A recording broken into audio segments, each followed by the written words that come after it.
Halo semuanya, kembali lagi bersama saya Madianto. Kali ini kita akan membahas tentang cara menghemat biaya hidup agar keuangan bisa selamat. Biaya hidup yang tinggi memang menjadi persoalan yang sangat sulit untuk dilepaskan. Terkadang biaya hidup yang tinggi merupakan tuntutan situasi perekonomian negara terkini, membuat kita terperangkap dengan situasi yang ada. Di sisi lain, biaya hidup yang tinggi juga kerap dipengaruhi oleh lingkungan tempat tinggal, khususnya daerah perkotaan besar.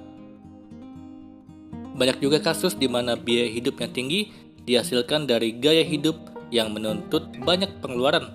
Kalau kamu berpikir untuk menghemat biaya hidup karena kamu sadar bahwa gaya hidup kamulah yang mempengaruhi tingginya biaya hidup kamu, inilah beberapa cara untuk menghemat biaya hidup yang bisa kamu terapkan mulai dari sekarang. Yang pertama, lebih baik makan di rumah. Kamu sudah tahu bahwa biaya makan di luar tidaklah murah. Memang bagi sebagian orang, makan di luar mampu memudahkan dalam banyak hal, terutama bagi kamu yang tidak punya waktu dalam memasak di rumah. Kamu hanya perlu mendatangi rumah makan atau restoran yang kamu suka dan memesan makanan di sana, menghemat waktu dan tenaga. Tetapi karena misi kamu di sini adalah untuk menghemat biaya hidup, sudah sewajarnya kamu mengatur strategi untuk lebih sering makan di rumah. Dalam artian seperti ini, luangkan waktumu untuk memasak di pagi hari. Dengan cara ini kamu bisa menghemat biaya sarapan karena sudah pasti kamu makan di pagi harinya. Kemudian bawa bekal dari rumah sebagai santapan siang kamu di kantor kalau kamu bekerja ataupun kuliah. Kamu juga bisa menyiapkan bekal untuk makan malam kalau memang harus lembur, atau kamu merasa akan sampai di rumah lebih malam karena macet misalnya. Biaya bahan baku makanan jauh lebih murah ketimbang total biaya makan di luar. Jadi perbanyak kesempatan untuk memasak sendiri dan makan di rumah menjadi salah satu cara untuk menghemat biaya hidup. Kedua, kurangi aktivitas nongkrong atau kegiatan hiburan lainnya. Banyak sekali orang yang senang dengan aktivitas di luar rumah seperti nongkrong ataupun kegiatan yang berkaitan dengan hiburan lainnya. Kalau kamu termasuk salah seorang di antaranya, ini saatnya kamu mengurangi kegiatan tersebut. Pengeluaran yang besar dimulai dari yang kecil. Meskipun kamu hanya memesan kopi, dan kalau rutin kamu lakukan, berapa pengeluaran kamu selama sebulan hanya untuk memesan kopi? Itu hanya dari kopi. Nah, berapa kali kamu menjalani aktivitas nongkrong atau kegiatan hiburan lainnya di luar rumah yang seharusnya kamu gunakan untuk mengeluarkan uang dalam sebulan? Kalau kamu hitung biaya pengeluaran hanya untuk hal-hal tersebut, kamu pasti akan terkejut besarnya pengeluaran yang sudah kamu keluarkan. Jadi kurangilah aktivitas nongkrong dan hiburan di luar rumah yang lainnya untuk menghemat biaya hidupmu. Ketiga, cari alternatif transportasi yang jauh lebih hemat. Kalau kamu terbiasa menggunakan kendaraan pribadi dan memakan biaya yang lebih mahal ketimbang ketika kamu menggunakan transportasi umum, maka kamu perlu mempertimbangkan untuk mulai menggunakan transportasi umum. Selain itu, tidak semua transportasi umum memiliki tarif yang sama. Meski transportasi umum semacam ojek online pada dasarnya lebih praktis dan murah, terkadang transportasi tersebut tidak lebih murah ketimbang ongkos bus. Kalau kamu mengetahui rute dan transportasi yang tepat dalam aktivitas harianmu, juga berdasarkan pada kenyamanan menurut preferensimu, segera terapkan itu. Sebab tujuanmu adalah menghemat biaya hidup, jadi kamu harus tetap mempertimbangkan biaya pengeluaran untuk transportasi sambil mementingkan keselamatan tentunya. Pilih produk alternatif ketika berbelanja. Selama ini kamu mungkin sudah terbiasa dengan membeli produk yang bermerek, dan semua orang tahu bahwa produk bermerek itu tidaklah murah. Oleh karena itu, pilihlah produk alternatif yang lebih murah ketika berbelanja. Tidak mesti bermerek dan mahal, asalkan cocok dan nyaman untuk kamu kenakan. Banyak sekali produk di luar sana yang sangat berkualitas dengan harga yang jauh lebih murah, meskipun mereknya tidak sepopuler merek favoritmu. Ketika kamu ingin menghemat biaya hidup, maka kamu harus mempertimbangkan kebiasaan untuk memilih produk alternatif yang berkualitas dan lebih murah ketika berbelanja. Strategi lainnya dalam menghemat biaya hidup, yaitu kurangi tagihan listrik dengan mematikan produk elektrik yang tidak digunakan atau tidak terlalu penting.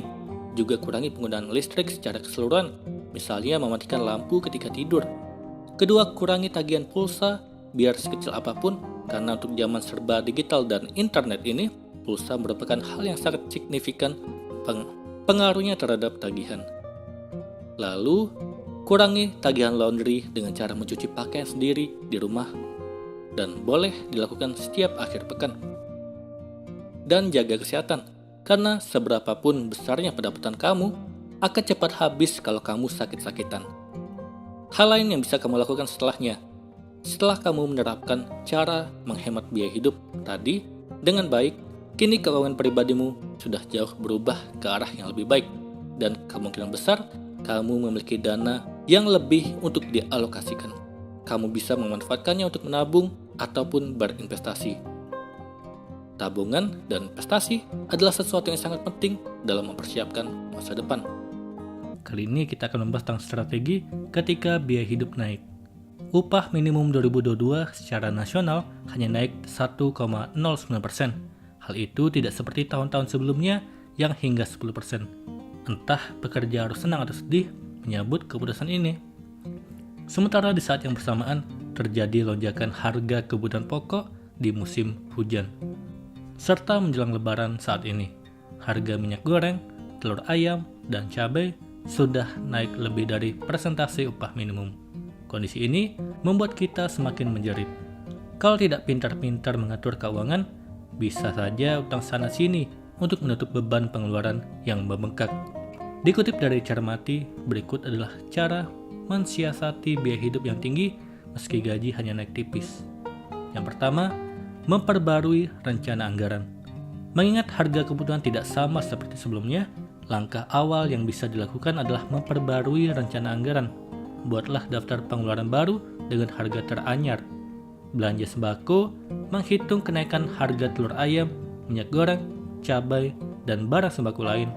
Kalau ada yang pengeluaran yang bisa dikurangi atau dipangkas dari daftar belanja sebelumnya, segera lakukan agar tidak besar pasak daripada tiang.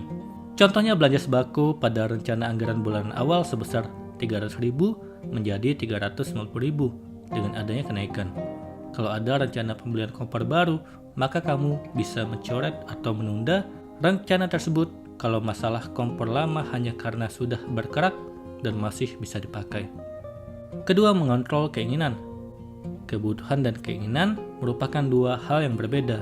Kamu bisa mengetahui perbedaan keduanya dari tingkat pentingnya barang tersebut dan alasan kenapa kamu membelinya. Misalnya ingin membeli tas baru karena biar gaya, itu namanya keinginan. Tapi kalau membeli karena tas sudah rusak, barulah kebutuhan. Di situasi harga-harga sedang naik, tak perlu meninggikan gengsi.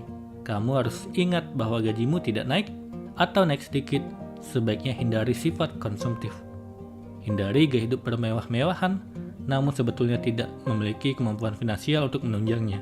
Ketiga, lebih banyak aktivitas di rumah. Sebaiknya tahan hasrat dan godaan untuk berpergian, terutama ke pusat perbelanjaan, supermarket, kafe, restoran, atau tempat lainnya. Pergi keluar pasti merogoh kocek, seperti ongkos transportasi dan jajan.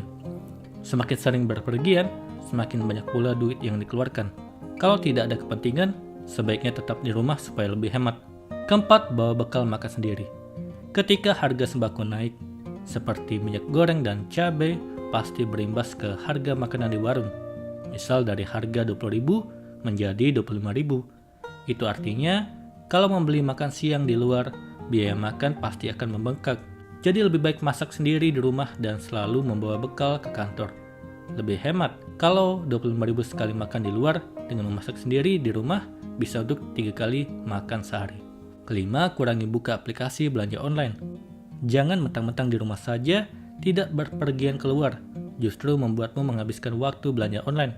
Sama saja bohong. Itu namanya bukan hemat. Tahan jarimu untuk membuka aplikasi belanja online selagi di rumah atau dimanapun.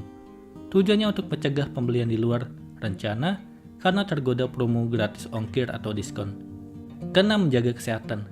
Biaya kesehatan sangat mahal, apalagi tanpa asuransi kesehatan. Oleh karena itu, lakukan cara untuk menjaga kesehatan. Meningkatkan daya tahan tubuh di musim hujan dan di masa pandemi. Caranya dengan rutin berolahraga, mengkonsumsi makanan bergizi, tidak bergadang, minum vitamin, istirahat yang cukup, perbanyak air putih, dan lainnya. Selalu bersyukur dan kelola gaji dengan cermat. Berapapun gaji atau penghasilan yang kita terima, naik atau tidak naik, tetap harus disyukuri. Dengan bersyukur, kamu akan senantiasa merasa cukup. Di samping itu, mengelola gaji dengan cermat termasuk alokasikan untuk investasi, tabungan, dan dana darurat, sebab gaji besar pun kalau tidak bersyukur dan cerdas mengaturnya, keuangan akan menguap begitu saja. Itulah strategi ketika biaya hidup naik. Semoga ini bermanfaat. Sekian dan terima kasih.